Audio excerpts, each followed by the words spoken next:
ദൈവത്തിൻ്റെ അതിപരിശുദ്ധമായിരിക്കുന്ന നാമത്തിന് മഹത്വമുണ്ടാകുവാൻ ഇടയാകട്ടെ. അനുഗ്രഹിക്കപ്പെട്ട നല്ല സമയത്തിനായി കർത്താവിനെ സ്തുതിക്കുന്നു, വാഴ്ത്തുന്നു. ദൈവത്തിൻ്റെ പരിശുദ്ധാത്മാവിൻ്റെ ശബ്ദം നമ്മുടെ ഹൃദയത്തിന് ബലം നൽകത്തക്ക നിലയിൽ ആത്മീയ വർധനവിനെ കാരണമാക്കുവാൻ, പ്രത്യാശ വർദ്ധിക്കുക, വാഗ്ദത്തങ്ങളുള്ള വിശ്വാസത്തിൻ്റെ ആഴമേറിയ തലങ്ങൾ വെളിപ്പെടുത്തുന്ന നിലവാരത്തിൽ വചനത്തിൻ്റെ മർമ്മം, വചനത്തിൻ്റെ ദൂത് പരിശുദ്ധാത്മ ഹൃദയത്തിൻ്റെ ആഴങ്ങളിൽ പകരുന്ന അനുഗ്രഹിക്കപ്പെട്ടൊരു ദിവസമായി തീരുവാൻ ഇടയാകട്ടെ. യേശുവിൻ്റെ നാമത്തിൽ സ്നേഹവന്ദനത്തെ അറിയിക്കുന്നു. യോഹന്നാൻ എഴുതിയ 3-ാം ലേഖനം 2-ാം വാക്യം: പ്രിയനെ, നിന്റെ ആത്മാവ് ശുഭമായിരിക്കുന്നത് പോലെ നീ സകലത്തിനും ശുഭമായി സുഖമായി ഇരിക്കണം എന്ന് ഞാൻ പ്രാർത്ഥിക്കുന്നു. നമുക്ക് വളരെ പരിചയമുള്ള ഒരു തിരുവെടുത്ത ഇവിടെ യോഹന്നാൻ പ്രാർത്ഥിക്കുക, ശുഭമായി ഇരിക്കുവാൻ, സുഖമായിരിക്കുവാൻ, അവസ്ഥകൾക്ക് സന്തോഷവും ആനന്ദവും ജീവിതത്തിൻ്റെ മേഖലകളിൽ വെളിപ്പെട്ടു വരുവാൻ. ഇന്ന് പരിശുദ്ധാത്മാവ് അതിനകത്തുനിന്ന് ആഴമായി ഇടപെടുന്ന ദൂത്: പ്രിയനെ, നിന്റെ ആത്മാവ് ശുഭമായിരിക്കുന്നത് പോലെ, ആത്മാവ് ശുഭമായിരിക്കുന്നത് പോലെ തന്നെ നീ സകലത്തിനും ശുഭമായിരിക്കണം, സുഖമായിരിക്കണം. ദൈവത്തിൻ്റെ പൈതലെ, ചില മേഖലകളിലേക്ക് ഒരു ശുഭതയുണ്ട്, ശുഭമായിരിക്കുന്ന തലമുണ്ട്.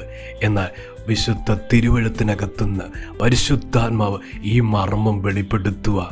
എല്ലാ വഴികളും എല്ലാ അനുഭവങ്ങളും ശുഭമായിരിക്കുക പരിശുദ്ധാത്മാവ് ആഗ്രഹിക്കുന്നു, ദൈവം ആഗ്രഹിക്കുന്നു എന്ന് ആ വാക്യത്തിൽ നിന്ന് വളരെ വ്യക്തമാണ്.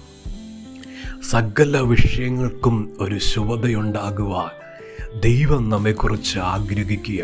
അതല്ലേ ഈ വാക്യം തെളിയിക്കുന്നത്?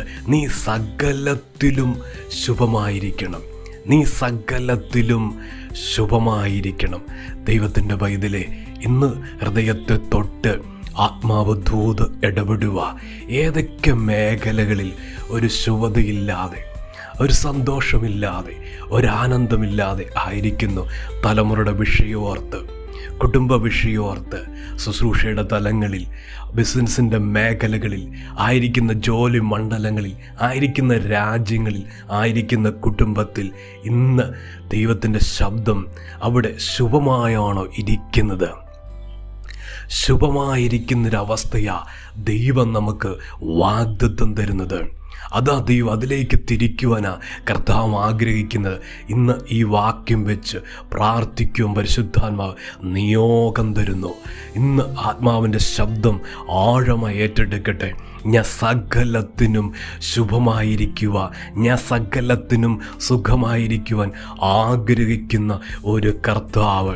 ഇവിടെ വചനം പറയുന്നു, ആ മേഖല തുറക്കപ്പെടുന്നത് എങ്ങനെയാണ്?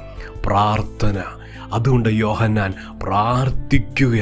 അപ്പോൾ ആത്മാവ് ശുഭമായിരിക്കുന്ന സാധ്യത അത് സമ്പൂർണ്ണമാണ്. എന്നാൽ സകലത്തിനും ശുഭതയില്ല, സകലത്തിനും സുഖമായിരിക്കും തലം വെളിപ്പെട്ടു വന്നിട്ടില്ല.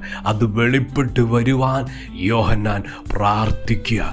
ദൈവത്തിൻ്റെ പൈതലെ, പ്രാർത്ഥിക്കുമ്പോൾ ഏത് മേഖലയാ ഒരു ശോഭയില്ലാതിരിക്കുന്നത്, ശുഭമല്ലാതിരിക്കുന്നത്, ആനന്ദമല്ലാതിരിക്കുന്നത്? ആ തിരിച്ചറിവ് ഇന്ന് പരിശുദ്ധാത്മ ഹൃദയത്തെ അമയം വെളിപ്പെടുത്തി, ദൂത് വെളിപ്പെടുത്തുന്നു. ഇന്ന് ഏറ്റെടുക്കട്ടെ വചനത്തിൻ്റെ ശക്തി. ഞാൻ സകലത്തിനും ശുഭമായിരിക്കും. എൻ്റെ അവസ്ഥ, എൻ്റെ കുടുംബത്തിൻ്റെ അവസ്ഥ ശുഭമാകാത്ത മേഖലയാണോ? എൻ്റെ ശുശ്രൂഷ, എൻ്റെ ജോലി മേഖല, ഏത് തലത്തിലാണ് ഒരു ശുഭത നഷ്ടപ്പെട്ടിരിക്കുന്നത്? വാഗ്ദത്തം തന്നിട്ടുണ്ട്, വാക്ക് പറഞ്ഞിട്ടുണ്ട്, ദൈവം പ്രവർത്തിക്കുമെന്ന് ദൈവം ദൂത് പറഞ്ഞിട്ടുണ്ട്. ഇന്നും അതിനകത്ത് ഞാൻ ശുഭമായല്ല ഇരിക്കുന്നത്. ദൈവത്തിൻ്റെ പൈതലെ, ആ രാജ്യത്ത് ശുഭമായാണ് ഇരിക്കുന്നത്. പരിശുദ്ധാത്മ പറയുന്നു, ശുഭമായിരിക്കുവാനാ ദൈവം അയച്ചത്, ദൈവം പുറപ്പെട്ടു വെച്ചത്. ആ നിലവാരത്തിലുള്ള ദൈവത്തിൻ്റെ മഹത്വം പ്രാർത്ഥിക്കുന്ന കുടുംബത്തിൻ്റെ മേൽ, പ്രാർത്ഥിക്കുന്ന ജീവിതങ്ങളുടെ മേൽ, പ്രാർത്ഥിക്കുന്ന വ്യക്തിത്വങ്ങളുടെ മേൽ ഈ ദിവസങ്ങളിൽ ഈ വചനത്തിൻ്റെ ദൂത് ചലിച്ചിരിക്കും. സകലത്തിനും ഞാൻ ശുഭമായിരിക്കും, സകലത്തിനും ഞാൻ സുഖമായിരിക്കും. ദൈവത്തിൻ്റെ വൈതലെ അസ്വസ്ഥത നിറഞ്ഞ മണ്ഡലത്തിൽ ഒട്ടും ശോഭയില്ലാതിരിക്കുന്ന ആ തലത്തിൽ നിരാശ മൂടിക്കിടക്കുന്ന ആ മേഖലയെ നോക്കി പരിശുദ്ധാത്മ പറയുന്നു, സകലത്തിനും ശുഭമായിരിക്കുവാനുള്ള വാഗ്ദത്വമുണ്ട്, ദൈവാലോചനയുണ്ട്. പ്രാർത്ഥിച്ചാൽ അത് സ്ഥിതി അപ്രകാരം തിരിയാൻ പോവുക. നീ സകലത്തിനും ശുഭമായിരിക്കുവാൻ ആഗ്രഹിക്കുന്ന ഒരു ദൈവത്തിൻ്റെ പൈതലേ, ഈ വചനം ഹൃദയത്തിനകത്ത് ആഴമായി പരിശുദ്ധാത്മാവ് ഈ ദൂത് പകരുക. ഏറ്റെടുക്കട്ടെ, ഇപ്രകാരം പ്രാർത്ഥിക്കട്ടെ. എൻ്റെ സകല വഴികളും ശുഭമായി തീരണം, എൻ്റെ ജീവിത സാഹചര്യങ്ങൾ ശുഭമായി തീരണം. അങ്ങനെ ആഗ്രഹിക്കുന്ന ദൈവത്തിൻ്റെ പരിശുദ്ധാത്മാവിൻ്റെ ശബ്ദം ആഴമായി വിശ്വസിക്കട്ടെ. പ്രാർത്ഥിക്കുമ്പോൾ അത് തിരിയാൻ പോവുക.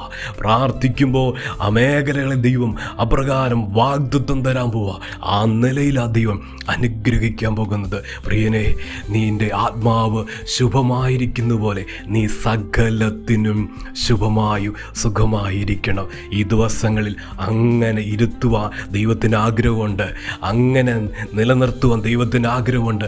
ആ വാഗ്ദത്തം കരങ്ങളിലേക്ക് ഏൽപ്പിക്കുവാൻ ദൈവത്തിന് ആഗ്രഹമുണ്ട്. പ്രാർത്ഥിക്കുമ്പോൾ ദൈവം അത് ചെയ്യും. പ്രാർത്ഥിക്കുമ്പോൾ കർത്താവ് അത് തിരിക്കും. പ്രാർത്ഥിക്കുമ്പോൾ ദൈവം അത് കൈമാറും. ഇന്ന് പകൽ വിശ്വസിക്കട്ടെ, ഈ ദിവസം അതൂതേറ്റെടുക്കട്ടെ. കർത്താവ് സഹായിക്കും, ദൈവം അനുഗ്രഹിക്കും. പ്രാർത്ഥിക്കട്ടെ. സ്നേഹവാന ദൈവമേ, സ്വർഗീയപിതാവേ, ഇന്ന് കേൾപ്പിച്ച അങ്ങയുടെ വിലയേറിയ ശബ്ദത്തിനായി സ്തോത്രം. ജനത്തെ സഹായിക്കണം.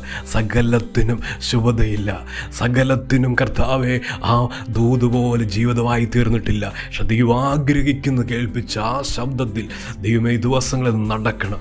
പ്രാർത്ഥിക്കുക. അത്ഭുതങ്ങൾ വെളിപ്പെടട്ടെ, അനുഗ്രഹങ്ങൾ വെളിപ്പെടട്ടെ, ജോലി മേഖലകൾ വെളിപ്പെടട്ടെ, എല്ലാ രോഗമണ്ഡലങ്ങളും മാറട്ടെ. യേശുവിൻ്റെ നാമത്തിൽ വിടുതലും അനുഗ്രഹവും കർത്താവ് ഈ വചനപ്രകാരം ദൈവം കൽപ്പിച്ച ആ ദൂത് ചലിക്കുവാൻ പ്രാർത്ഥിക്കുക.